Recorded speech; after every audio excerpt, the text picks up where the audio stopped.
Magandang umaga mga bata. Tayo ngayon ay nasa pag-aaral na ng Mother Tongue Based Multilingual Education, Quarter 4, Week 6. At sa pagkakataong ito, nais kong pasalamatan si Teacher Ana Mara F. De Vera sa paggawa ng video lesson na ito. Tara, tayo ngayon ay mag-aral na. Ang ating paksa sa umagang ito ay ang pang-uri, mga salitang naglalarawan.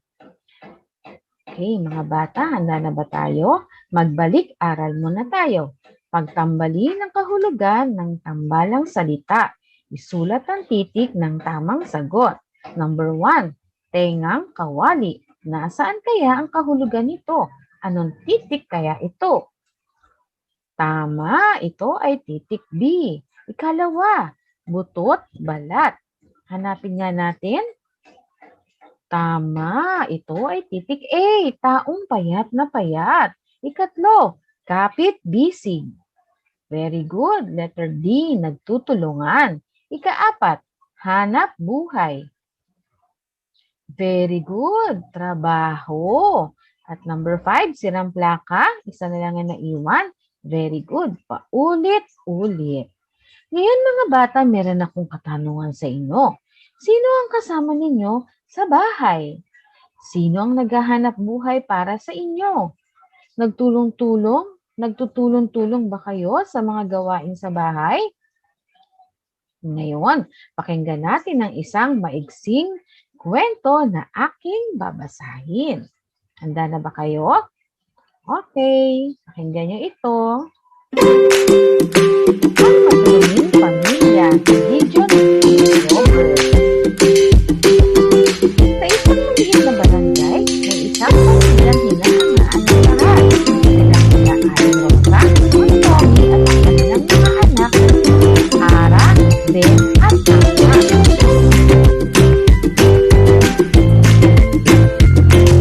Pagkatanim sa bukid ang kanilang pangunahing na buhay, magsisipag at pagtyaga ang buong buhay. Pa ang kanilang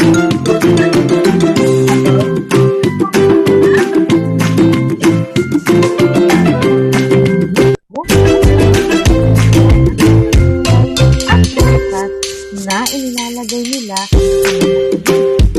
ang araw habang nanonood sila ng balita sa kanilang at madilim na telebisyon. Nakita nila ang mahabang pila ng mga tao na pagkakatulog at pinagbilang.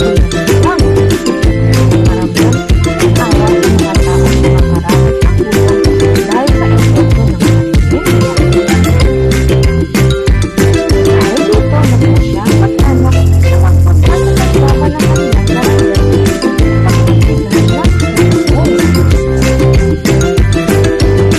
Ang pag-iingat, magsuot ng kapitan at face shield. Inihatid nila ang kanilang maliit na gulay at prutas sa kanilang unahin mula sa kanilang bukid. Masayang-masaya ang kanilang punong barangay sa kabutihan ng kanilang ginawa. Pinayalo ang maging ugali ng pamilyang ito na magbahagi ng kanilang kanin upang makatulong sa kapwa.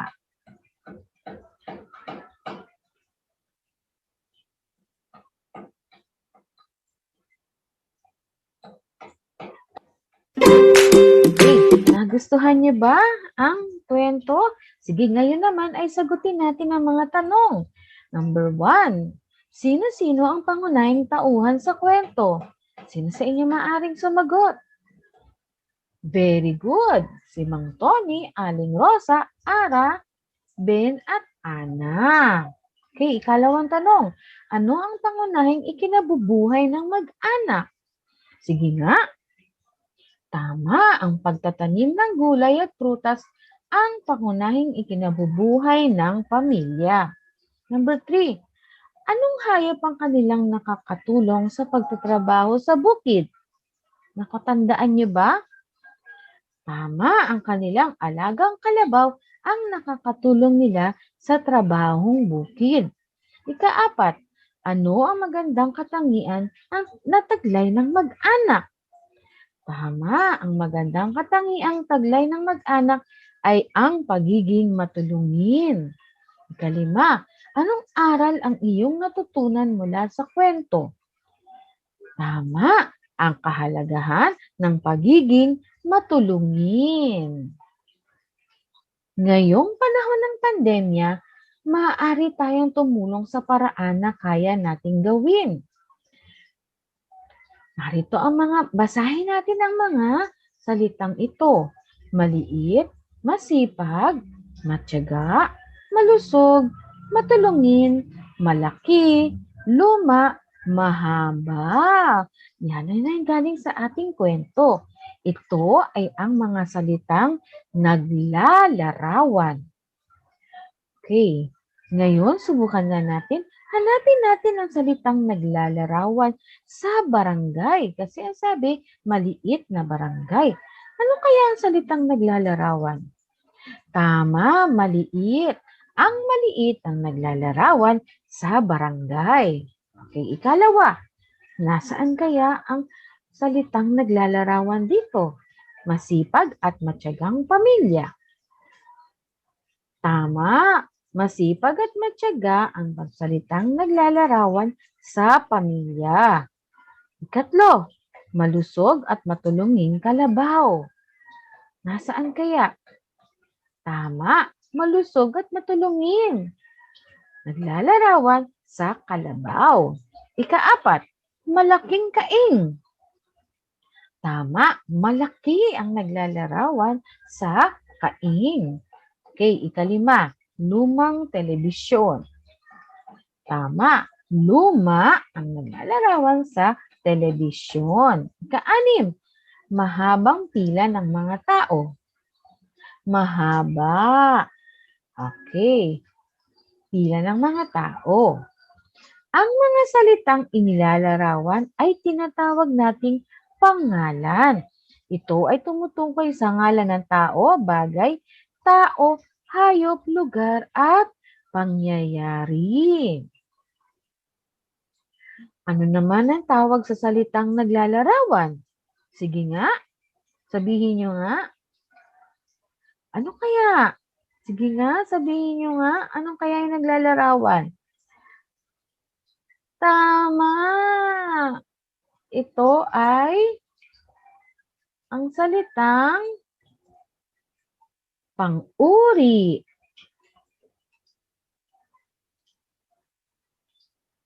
Ang mga salitang naglalarawan sa tao, bagay, hayop, pangyayari at lugar ay tinatawag nating pang-uri. Very good. Sa araling ito, inaasahang makapaglalarawan ka ng mga tao, hayop, bagay at lugar sa pamamagitan ng salitang naglalarawan. Kadalasan, ginagamit ito upang mas bigyan linaw ang isang pangalan. Sinasabi nito ang nakikita ng mata, nahahawakan ng kamay, naririnig ng tainga, nalalasahan ng dila, at naaamoy ng ilong. Inilalarawan nito ang katangian ng pangalan. Halimbawa ng mga ito ay kung sa hitsura, maganda, makinis ang maaaring ilagay natin. Kung kulay, pula, asul. Kung amoy, mabango, mabaho.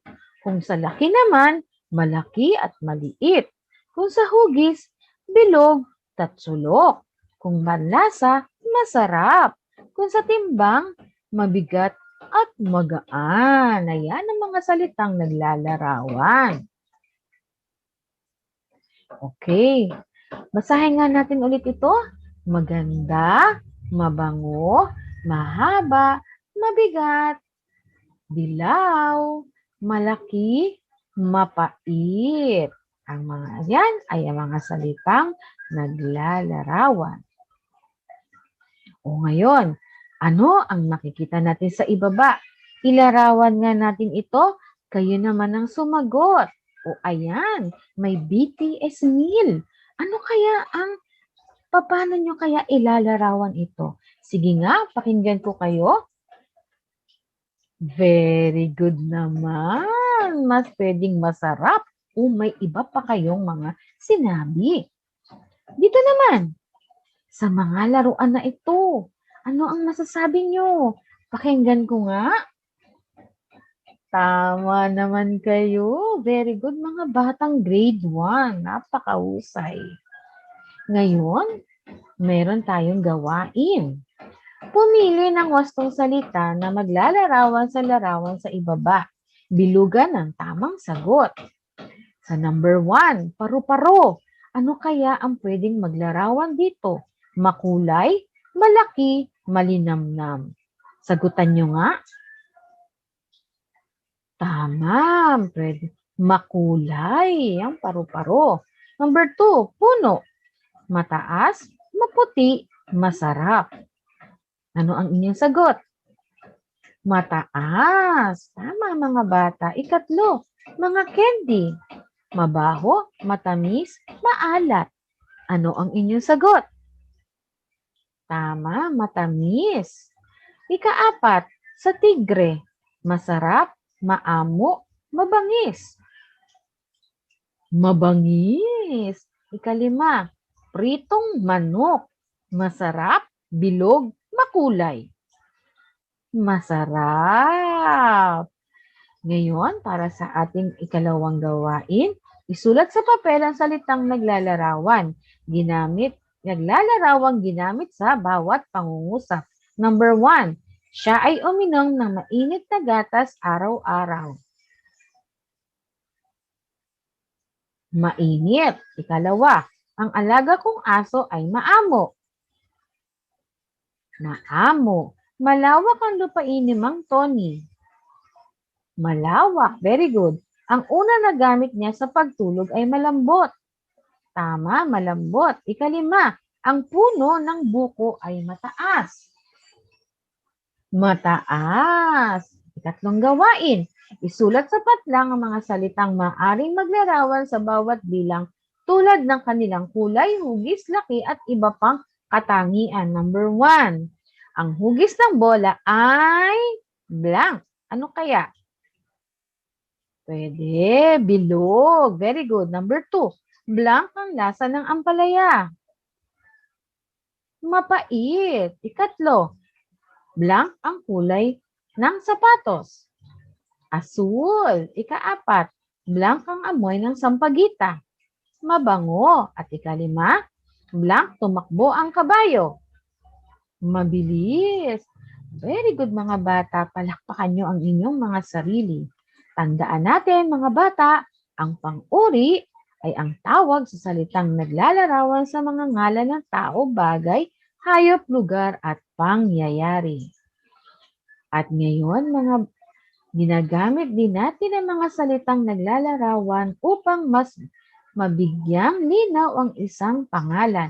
Sinasabi nito ang nakikita ng mata, nahahawakan ng kamay, naririnig ng tainga, nalalasahan ng bibig, at naaamoy ng ilong. Inilalarawan nito ang katangian ng pangalan. At sa ating pagtataya mga bata, tingnan ang larawan at piliin ang angkop na pang-uri upang makabuo ang diwa ng Panginoon. Maglalaro.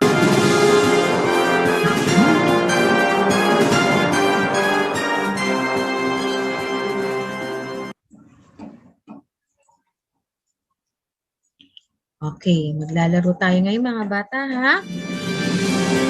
Anong larawan? Ano nyo ilalarawan ang nakikita nyo? Okay. Number 1, sa halagang $500. Number 1, nagkalat ang blank na basura sa gilid ng kalsada. A, malinis. B, mabango. C, maayos. D, mabaho. Ano ang inyong sagot para sa $500? Hindi nga? Okay, very good. Ang tamang sagot ay D, mabaho. Oh, okay, kayo. sa $1,000. Okay. Nakikita niyo ba ang mga larawan? Ayun. Larawan natin ito. Para sa $1,000, kinakailangan nating kumain ng blank mga prutas. A. Masustansya. B. Marumi. C. Mamahalin. D. Bulok. Pag-isipang mabuti. Ano ang inyong sagot? Tignan natin kung tama. A. Masustansya. Good mga bata. Mayroon na kayo $1,000.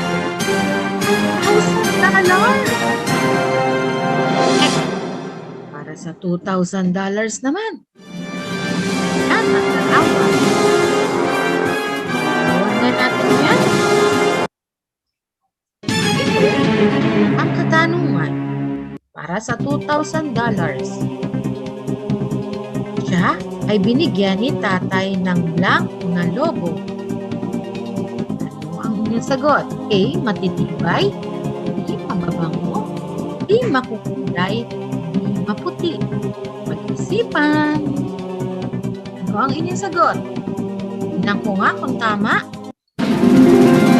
D. Makukulay. Very good.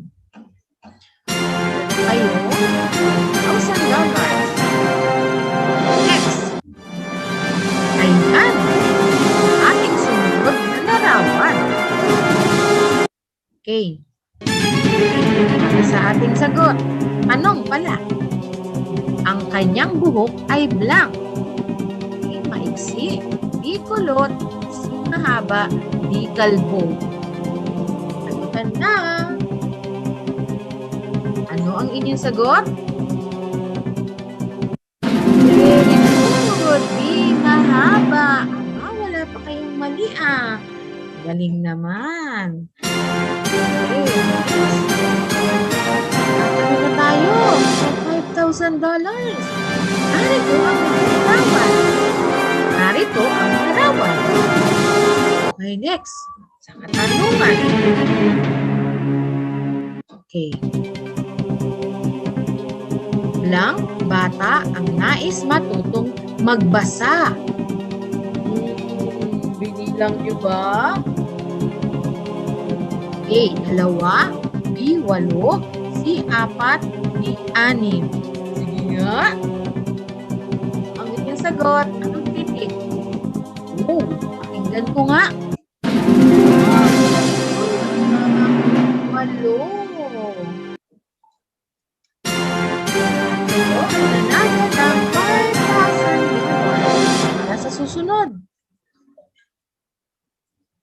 Wala na! Magaling mga bata! Nakasagot kayo. Palakpakan nyo ang inyong mga sarili. Palakpakan nyo ang sarili mga bata. Napakahusay nyong maglaro. At para sa ating takdang aralin, sa inyong kwaderno, gumuhit ng 5 bagay na makikita mo sa loob ng inyong bahay. Magbigay ng pangungusap tungkol dito at bilugan ng pang-uri na inyong ginamit. At dyan nagtatapos mga bata ang ating aralin ngayong umaga. Maraming salamat. Thank you at